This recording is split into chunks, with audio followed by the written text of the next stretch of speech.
My name is Vaha. I was born and raised in Tonga. I moved here to New Zealand when I was about 13, 14 years old. What I've just recently done research on was on Lalava, or the ornamental art of lashing in Tonga. Lalava, the practice, is the binding or the lashings of the beams or the rafters in the fale Tonga, or the Tongan house. Because there are two practices. There is haukafa and lalava. Haukafa is the actual act of binding and tying, and that serves only a functional purpose. So it only binds and holds the house together. Whereas lalava, it produces patterns that binds within it social values and teachings, philosophies, right?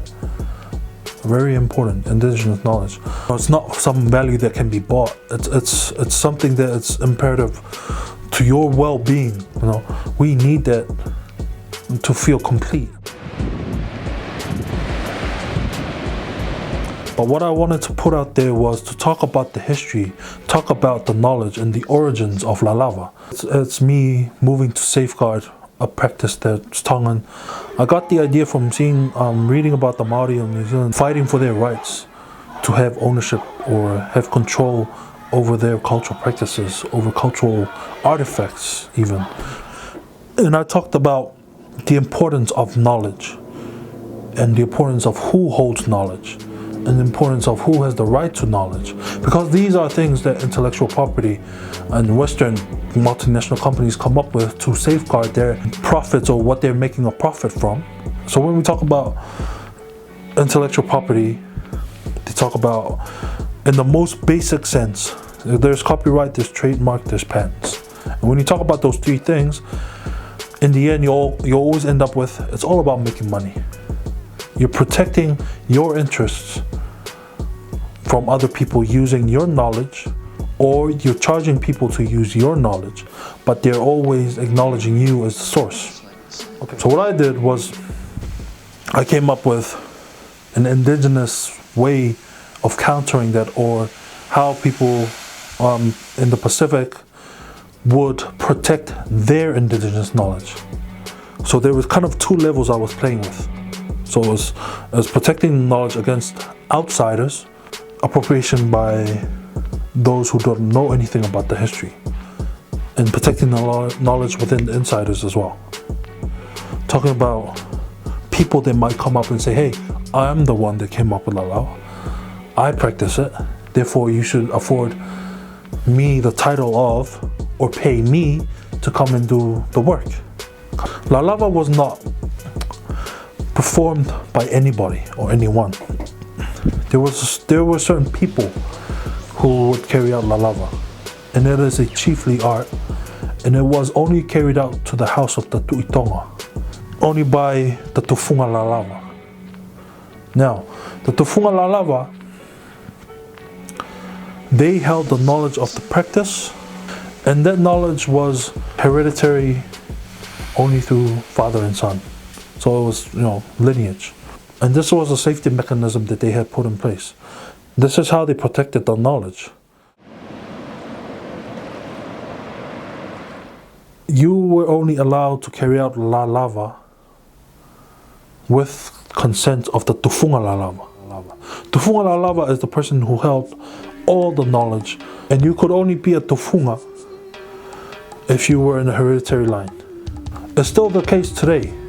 You would have to have learned under the grand, let's say the grandmaster or the Tufunga, for a certain period of time, and you would have had to carry out certain works in order to qualify yourself as a Tufunga.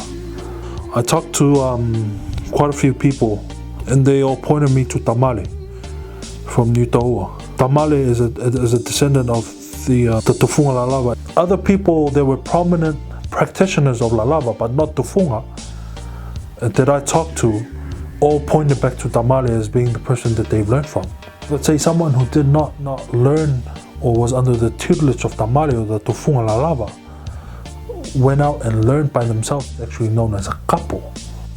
I tried my best to protect the philosophy and the principles behind Lalava.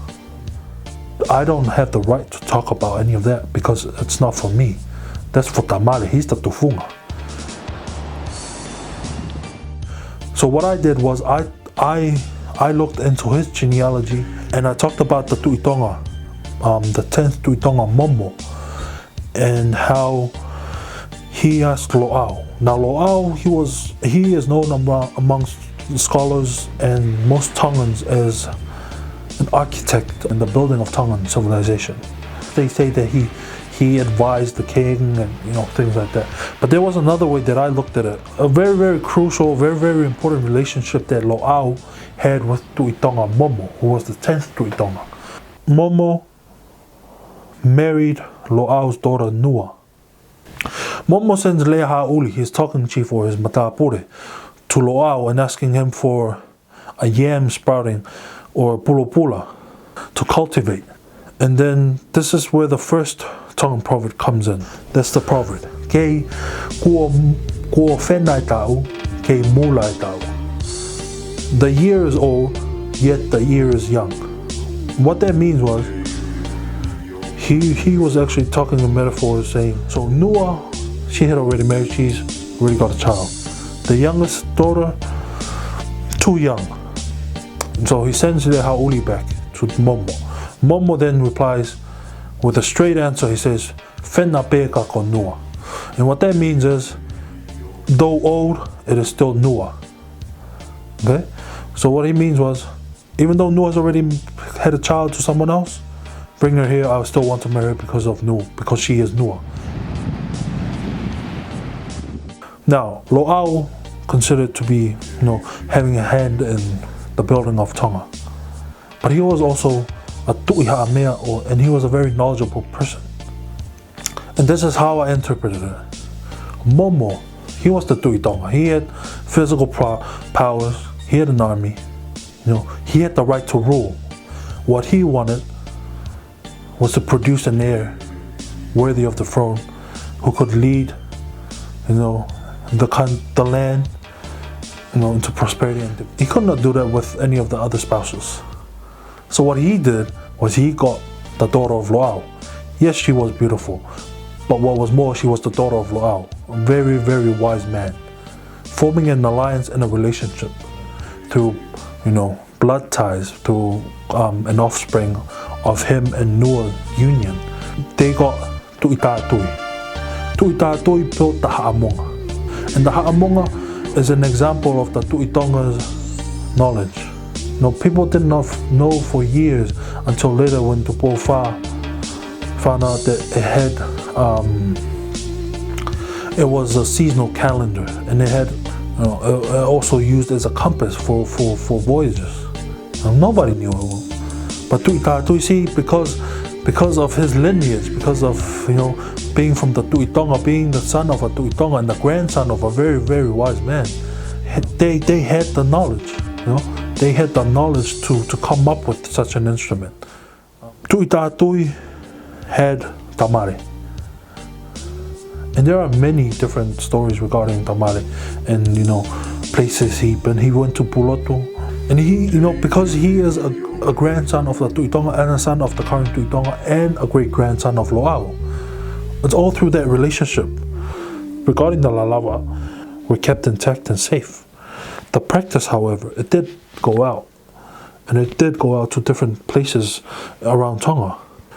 But in the end, they always, still refer back to tamale.